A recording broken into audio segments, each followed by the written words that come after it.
Hello and welcome to the Shiny Bees podcast, a podcast for those who like their knitting, comedy and yarn in equally large measures. I'm your host, Jo Millman, and this is episode 177, Unravel review with Aimee of Knit.Spin.Cake. I feel a need to laugh again with you, if that's alright. I need a drink, I need a friend, I need your help, I want to smile again. Hello, and welcome to episode 177 of the Shiny Bees podcast. I'm Jo, I'm your host, and today is Wednesday, the 16th of June, 2021. How are you? I hope you have all been well since last time I spoke to you a few weeks ago now. It's been pretty bonkers over here, so I've been underground basically, sorting my life out, and I'm back again today with you with a special guest, Aimee Lee, as was Nicholson of Knit.Spin.Cake, the podcast. She attended recently, following on from the last episode 176 where we were talking about a hybrid yarn festival and some thoughts around that. Aimee actually attended Unravel Festival. She went to the virtual marketplace, she went to a workshop, and she went to some of the talks as well. So I thought she would be a great person to get onto the show to give a bit of feedback from somebody who actually attended the event, obviously to kind of round off the last episode's thoughts and chit chat, which is great. If you haven't checked out her podcast before, it is Knit.Spin.Cake. I will put links in the show notes for you as always, which will be at shinybees.com/177, and you can go and have a listen to her and check out her socials. She's always knitting something ace, so definitely worth checking out what she is up to. But it was great to have her on. We're really good pals, and I really enjoyed chatting to her about all things knitting and having just a bit of a muck about and a play. So I hope you will enjoy this episode. So grab your brew, grab your knitting, and let's get on with the show.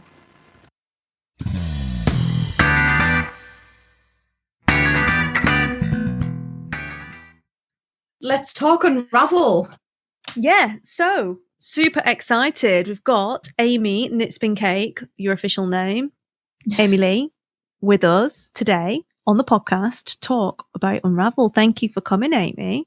Thank you for having me along, Jo. It's really nice to come and to see you first of all, and to talk knitting stuff. It's really nice. I'm so excited. We've just been talking about when I first started listening to your podcast way back in the day when I was going to Africa, and binge listening to your podcast, and so it was like you, and then Rizzle Kicks was in the charts, and so I've got like you, Rizzle Kicks, my mother-in-law's house, hiding upstairs, and massive hornets, like enormous hornets, as a burned in memory. But obviously since then, like, we've become mates. We've been to Pod Retreat 1 and 2, like all of the things. So it's dead exciting. You've never been on my podcast before, have you? No, I haven't. And we've known each other for so long now. So it's nice to be about a decade. Yeah, cool. So we were talking about Unravel, and you mentioned that you had gone along to the virtual event, and you were listening to some of the talks and things like that. And so we decided we would get together and do a podcast episode and chat about your experiences of it, because the last episode we did was talking about this idea of a hybrid yarn festival and how they might work in future, and some ideas and musings. So I thought it'd be cool to get you on. So give us a rundown then. What did you attend as part of the virtual offer? So, I mean, after listening to that podcast episode, it kind of just pinged in my head. I'd been kind of toying with the idea of going to Unravel, because I'm like craving yarn festivals so hard right now. Mm-hmm. So I just thought, do you know what? I'm just going to do it. And my husband was kind of encouraging me, just do it, enjoy it. You've got the weekend, just do as you please. So yeah, I registered. I registered for the virtual sessions, which included social events. It included vendor events. So kind of vendors were taking hour slots, so you could dip in and out on Zoom. And I also booked a workshop with Bristol Ivy, which was knitting outside the box. Mm-hmm. So that's kind of how I started. Mm-hmm. And as the weekend went on, I kind of just got more and more into it. But that's really good. I kind of dipped in and out of the vendors, because it started on Thursday with like a Vogue Knitting Live kind of collaboration with Unravel. So the Thursday were all vendors in the States, which was really cool. One of them was amazing because they were a wool shop that specialised in British wool, but they were coming from Pennsylvania, and they were kind of like, this is really weird talking to you guys in the UK. And they stopped like West Yorkshire Spinners and Wednesday to Longwell Sheep Shop, and I was like, this is amazing. And I really enjoyed that. It was really nice because it's a virtual event. It just opens up in terms of accessibility and being able to see vendors that you might never have seen before. So I really enjoyed that. I kind of dipped in and out of the UK vendors because Friday I was working, and then Saturday and Sunday I dipped into John Arbon on Sunday, which was just so many nice things. And then I did the social event on the Friday night, which was the Keep Calm and Carry On, did a podcast live. And there was only about 20 people on it, but it was really nice because there was a lot of interaction going on. Yeah. And they had like prizes and things. So that was quite a pleasant way to kind of feel involved. I didn't do the Saturday night one.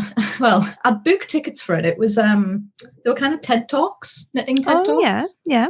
I thought, okay, this sounds really interesting. And I dipped into it, but it was a little bit too arty for me. They were very much kind of around kind of knitting art. There was a bit on craftivism and things kind of more museum curations and how they look after collections. So I kind of just dipped in and out of that one. I wasn't really feeling in an arty mood. And I didn't do the Saturday night one, but the Saturday night one was actually a games night. So they were playing bingo and they had a quiz. Epic. Which sounded amazing. But time just totally got away with me on Saturday. And by the time I looked up, it was kind of halfway through. So I didn't dip into that one, but it sounded incredible. Yeah. So it was quite an interesting variety of things that they had on. And I think it was really good value.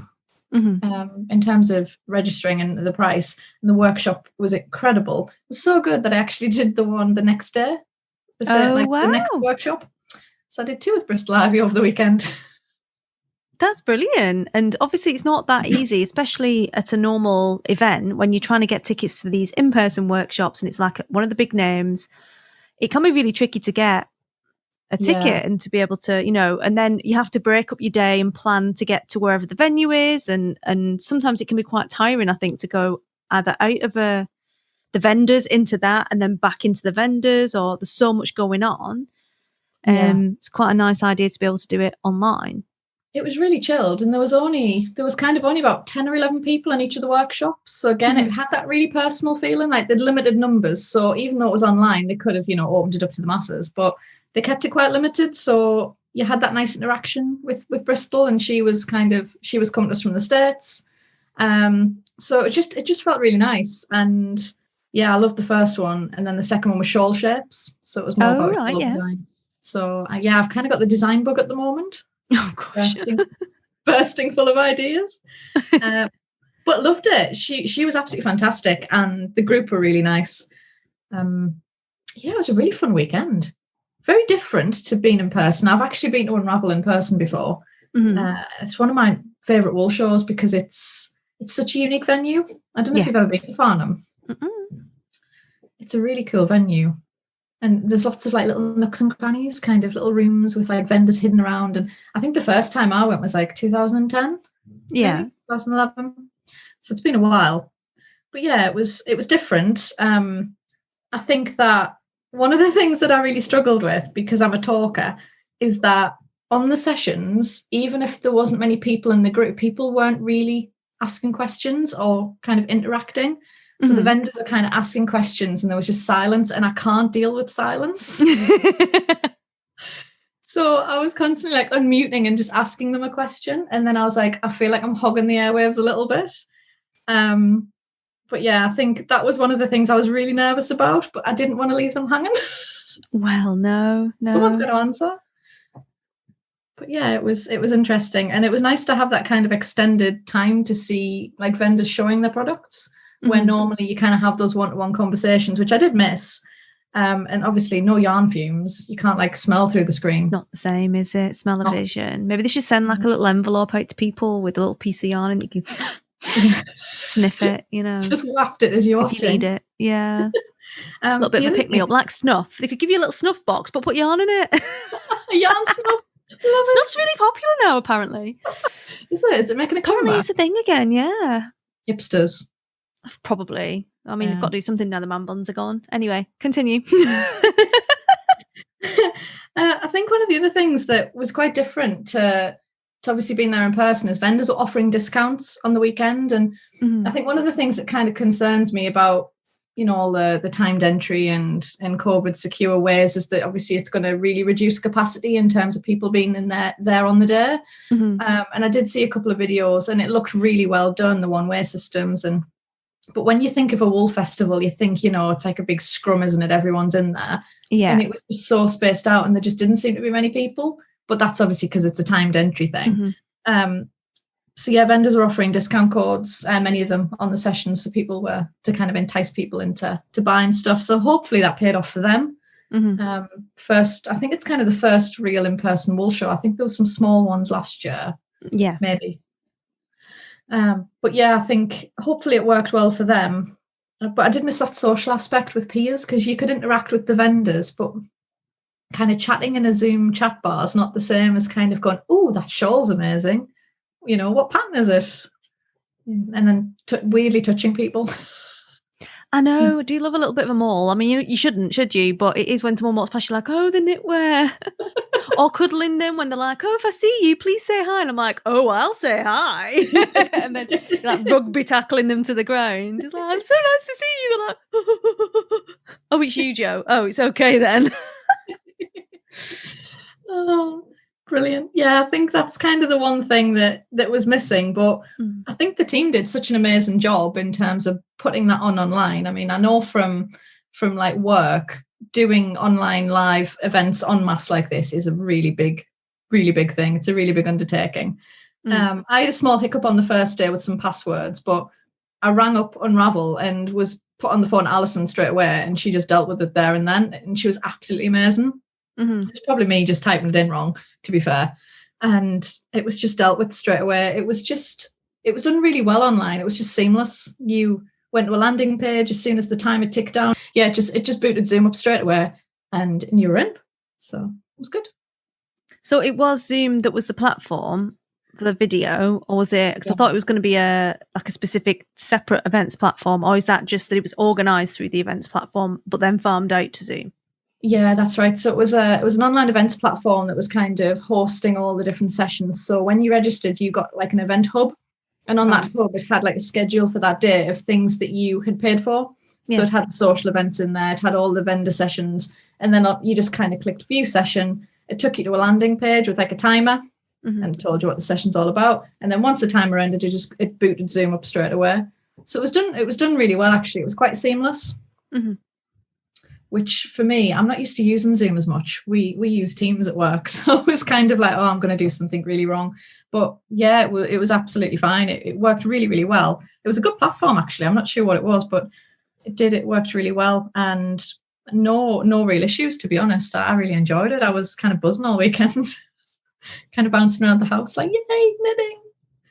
But it's nice, isn't it, when it's been like there's been so little interaction or planned stuff or anything available. And it just, a lot of people say it, and I think it is true. There just isn't as much of a buzz from buying stuff online. I think that, having it and being able to show it to you, what have you bought, show it to the people you see, and to touch it. I think we are quite tactile people. That's why we like to make things. And I think that is a big part of it. So it's kind of overcoming that reluctance of people, I think, as well, to buy stuff when they've not had their hands on it. Yeah, definitely. Especially initially. I think the nice thing about the vendor slots being an hour, the vendors obviously had things that they wanted to show, but then they were saying to people, just shout out what you want to see. So when in the John Arbon one, people were like, can I see the Harvest Hues? So then they were just grabbing them and going, these are all the different colours. Want to see a specific range of knit by numbers, and they were just able to show you them directly. So that was really nice. Sorry, there's a rabbit running around. I know. I saw her pop up and then go back in the cage again. It's very funny. You didn't see it because obviously she was behind you, but I saw her. She's getting involved in the podcast. The bunnies always get involved in the podcast, right from Daisy Bamboo. Always podcast rabbit. Podcast bun. So I've completely distracted by Daisy there. That one wasn't Daisy, but the thought of Daisy, like I've gone back to Daisy and then got distracted. So how did it work with obviously, like you've got the vendors and the live show. Yeah. the vendors in America kind of make sense because they're not there. But if they are a vendor that is there as well, how do they manage that timed entry versus them doing their slot thing? Yeah, so I was quite curious about that. So John Arbon weren't there, I believe. They Right. were just coming from the mill. But I did watch a Pom Pom session. So Pom Pom were talking about their Ready Set Raglan book. Mm-hmm. And Lydia was not at the festival, but I think the other, I can't remember, was Sophie was actually, I think she was there because she had the stand, like a pom-pom stand behind her. Mm-hmm. So I think they must have just kind of worked it. So one person was on the stand and someone was off elsewhere kind of doing the session. But I did see a couple of vendors doing it live from the stand. Yeah. So they had like a stick with the phone on and they were kind of just doing it live while they were there. Fab. So okay. right in the mix of things. See that, because that feels like you could get a little bit more, bit more atmos. But how do you manage that? I mean, because that was one of the things, and I know you listened in the podcast that I was a bit kind of not concerned about. Concerned's the wrong word, but it was something to bear in mind. Was that thing of, if you are not a person who is comfortable doing live streamed video, how do you rationalize that?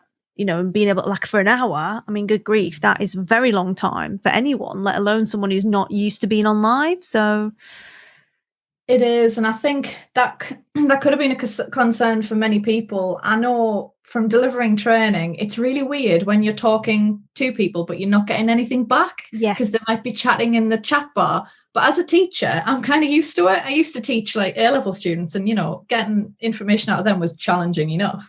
So I'm used to not having people reply to me. But I can imagine some of the vendors were kind of like, any questions? Does anyone have any questions? So then they started asking questions to people who were listening to try and get that engagement going. And I think it was a lot harder in some sessions than others. Yeah, it's understandable. Totally. I was just like interested in. I think because I think a lot of knitters. I feel I'm an introverted extrovert, which is a bit weird, or an extroverted introvert. Yeah. So I like my downtime, but I can, stand up and podcast or stand up in front of a group of people and deliver training or whatever. I think a lot of knitters kind of just wanted to dial in and just kind of stay on mute, keep their camera off and just listen, which is perfectly fine.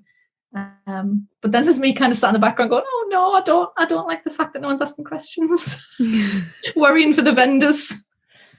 Yeah, because it's so much easier just to answer a question, and they're obviously so knowledgeable and they know the stuff inside out. And if someone asks a question, then they can wax lyrical on that for 5 minutes, and that's another 5 minutes down range, isn't it? Yeah, definitely. I can imagine trying to get it going, and especially when it's this format and people aren't sure of the form, I find they tend to do nothing to wait for someone else to show them how to behave with it. Not that there's any kind of rules for behaviour, I guess, on that other than don't be a dick. It's that thing of like, well, what am I allowed to ask questions? Am I not? Can I unmute myself? Can I not? It takes a bit of managing, I think, initially to say like, this is my stall. This is what I want to do to manage the questions and how it's going to go. So, yeah. I think a lot of the sessions were recorded as well, so people can kind of go back and watch them, because I missed quite a few on the Friday because I was at work, but then went back and just watched them on Sunday afternoon when I wasn't doing anything else. I thought I'll go and watch the Pom Pom one, for example. And that was really nice to be able to kind of go back. And I think they were just being uploaded kind of on the night of after that happened. So that was really good.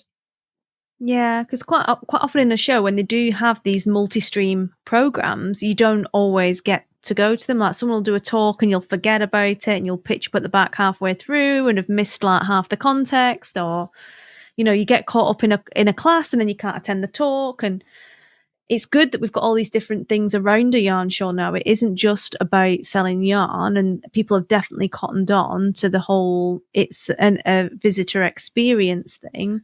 But you do tend to miss stuff, so it is nice to have that option of, oh well, I could go back and watch the bits I didn't have time for, or whatever. So I think that's quite a neat idea. It definitely helped with the time management of things, because I was thinking, oh well, I'm at work today, so I can't see that one and that one, but I know that that's been recorded, so I can just go back and watch that later. And it just felt a bit more flexible, because yarn shows are a bit crazy, aren't they? When you go there and you're running around like a headless chicken. So it was quite nice. It was a very chilled weekend. Oh, that's good. And what about in terms of like the classes, obviously? How easy is it to like absorb the information? Because knitting is one of those things where it's quite often easier to sit next to someone and show them with your hands and then you can see it. Did they have multiple camera angles? Like how did they handle that aspect of it? Yeah, so both workshops I did were with Bristol Ivy, and the first one was more about kind of conceptual knitwear design, knitting outside the box, of thinking about knitwear design in a different way.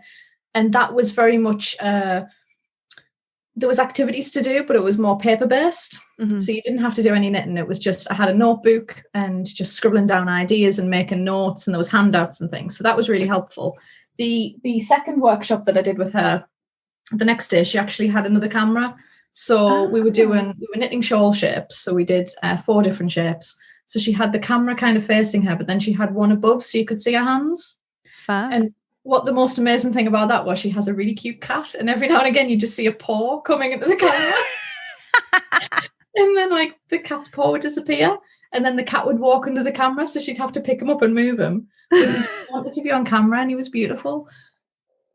Love it was quite funny as well, because I was sat in the kitchen at the island, and just in the middle of the workshop, Bristol just went, "Aimee, can I just say your cat is poking her head through the banister and she's amazing." And the cat was behind me and she was just sticking her head through like looking. Hi.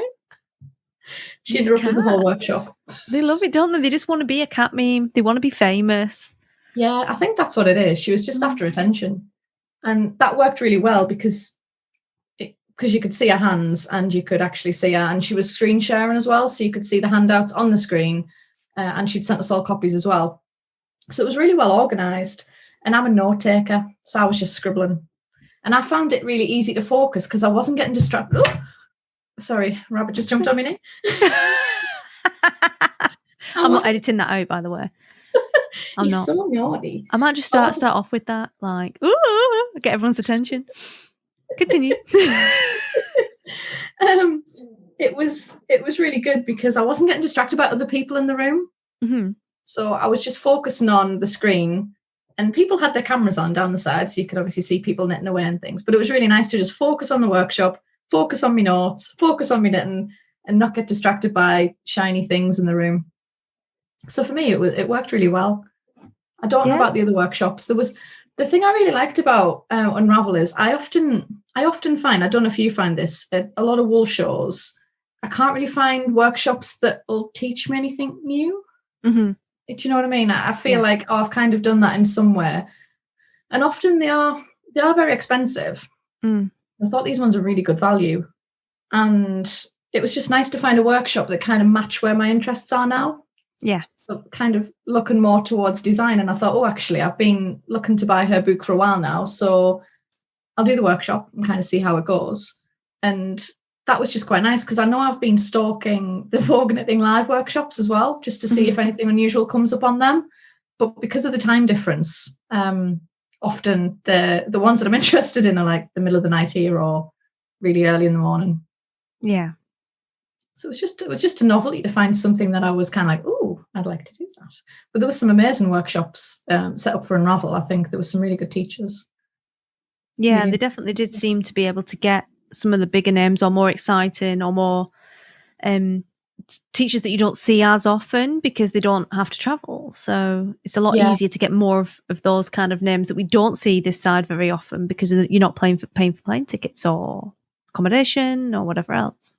Yeah, definitely. I think it's just the accessibility of doing stuff online. As I say, it's got its pros, it's got its cons, but it just, there was people on there saying, I can't actually visit the yarn festival in person, but I thought, well, with it being virtual, I can dial in.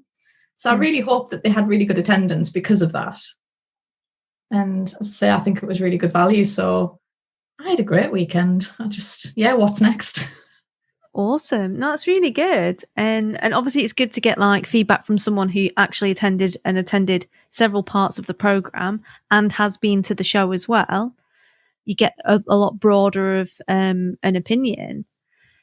So if there was anything that you could add that wasn't part of the experience, and I'm throwing this question on you, so I'll give you a little bit extra to think about it. if there's anything you think, it was great, you loved it, it's clear that you had a really good time and you felt it was really worth it. If there's anything extra you could add that you think would just make it even better, what would that be? Oh, good question. I'm not really sure, to be honest. I think somehow something that would allow people to socialize more kind of in a one-to-one, because I think when you have things like the live podcast was brilliant. I really enjoyed it. And it was a new to me podcast. I'd never come across them before. Mm-hmm. And that was really nice because it was kind of us watching them having a conversation. It was facilitated, there was interaction, but it would be nice to have some sort of forum where people were able to maybe go out in the breakout rooms and have kind of mini sessions. So you could have one maybe on one on crocheting, one on knitting, one on spinning, or on a particular aspect of knitting, and kind of break that out so people could just kind of talk to each other ears wise. One of the sessions with the American vendors, she was talking about arranging kind of a cross the oceans Zoom call. So we could have the UK and the US kind of meeting up maybe once a week, once every 2 weeks to just sit and talk about yarn and knitting and spinning. I was like, wow, that'd be amazing. And then she was like, and we could have a yarn swap. And it was just kind of building into this community. And I was like, this is amazing. I think that's what I'm really missing. You can probably tell. I miss that yarny community. I don't really have a knitting group out of COVID times here because I've kind of moved away from where I was living before. And yeah, I kind of miss that. So something more social probably. No, that's a really good idea, actually. I like that. So do you think it's going to catch on? Like, do you think this will become the new de facto standard for yarn shows in the same way that Edinburgh sort of, it was Unwind Brighton that started the whole workshops alongside thing. Yeah. And then obviously Edinburgh went for the full on festival. Do you think this is going to catch on? Like, what are your thoughts on that? I think so. I think there's potential for it. I think it depends on who's organising it, really, because I think when you're doing something online, particularly if they're going to go like hybrid event, in person and online, that's a lot of work to do. And organising a yarn show, I can imagine, is a big enough task anyway. I mean, I exhibited at Yarndale twice the first 2 years, and it was big enough show being an exhibitor there, never mind organising the festival. But I think it could really. I think it obviously depends on how Unravel went in the end, but I would like to see it. I think it would really enhance that kind of overall experience, because even if you attended the in-person festival for one day, you could still pick up on the other things on the days you didn't go. Yeah, I'd like to see that. But then are people going to get fatigued of sitting on Zoom after however many months it's been now? I'm not really sure, but I think it's a potential. I don't think it counts if it's not a crap work meeting, does it? If it's about yarn, you're like, no, it's fine. Sit here and chat. Yeah. Work me. Yeah, I'm okay. I think it depends on the platform as well. If you've got good technology that works, like they had at the weekend, I think you're onto a winner. But if you don't have a good platform, I think it could just do more harm than good. Yeah, I think that's a really good point. Hence me asking about like the workshops and stuff and how that went, because there is that potential there, if it's not good quality, for people to be quite upset. Yeah. I was wondering how the workshops were going, because I don't know if they did any in person or if they were all done by Zoom, because I was thinking if they're done in person and on Zoom, how on earth does that work? Are you just going to be on a little screen in the corner? They definitely did some in person ones, but I think it was either or. Obviously, because like the management of that, I think, is a little bit A-level for most people to be able to do that. So still a really good selection of options, but there was definitely it was more exotic in terms of where people were coming in from and all of that stuff on the online one for obvious reasons. So yeah, definitely opened it up to other kind of teachers, which was very exciting. It was hard to choose, actually. Yeah, there was a lot of good ones on there. It was kind of like, oh, but I'd quite like to do that one, and I'd quite like to do that one. But I am pleased I did the ones that I did, because it was very mathematical and it was how my brain works, kind of in a very kind of scientific shapes and numbers kind of way. Yeah. Oh, I'm excited. I'm going to be now waiting for all of these patterns to come out, Aimee. Like, you've no excuse now because you're clearly so excited about it that you're going to have to do it. Oh, the problem is I've got a really boring thing I need to finish first, and I can't knit when Milo Bunny's around because he eats me yarn. Mm-hmm. Every time I pick it up, he just chews it. So he's very naughty. So I need to finish that, and then I've got a couple of designs in my head. I've got a shawl design and a cardigan design I just want to get going with. Oh, exciting. Well, obviously, when you get going with them, you can send them to me and I'll share them out so everyone can see them. Go knit them. It's going to be amazing. Put them out into the world. I haven't designed anything in ages, actually. It's probably since I had the shop. And the shop closed in 2016, so it's a little while ago. Yeah. Good old Harbour Yarns, eh? Yeah. Back in I was down there a couple of weeks ago, and it's a sweet shop now. Ah, well, I mean, same thing, really. Yeah. Just depends whether you want sweets or yarn. Yeah, I do get very nostalgic about it every now and again. It's a lot of work, though. Yeah, definitely. I can just support other people now. Exactly. It's a benefit. Awesome. Well, I better let you get back to your knitting and hiding from Milo Bun and crack on. So thank you so much for agreeing to come on and for chatting to me and giving us your opinion. It's been lovely to come on and just wax lyrical about my lovely weekend. I know, so excited. And I think we did really well to not mess about too much because there's always a potential for us to go off on one, mucking around. So I think we deserve a pat on the back. Yeah, definitely. For sure.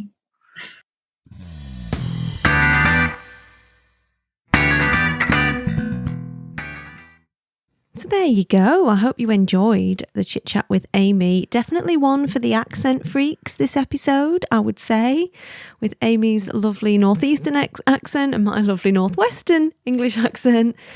Definitely one for you if you enjoy that. So thank you, Aimee, for coming on and giving us a really great rundown of your trip, your virtual trip from your kitchen island to Unravel. So that is all I have time for this week. I hope you enjoyed the show. You can find the show notes for this episode at shinybees.com/177. But until then, I hope you will have a lovely week. Happy crafting, and I'll speak to you all again soon. Cheers!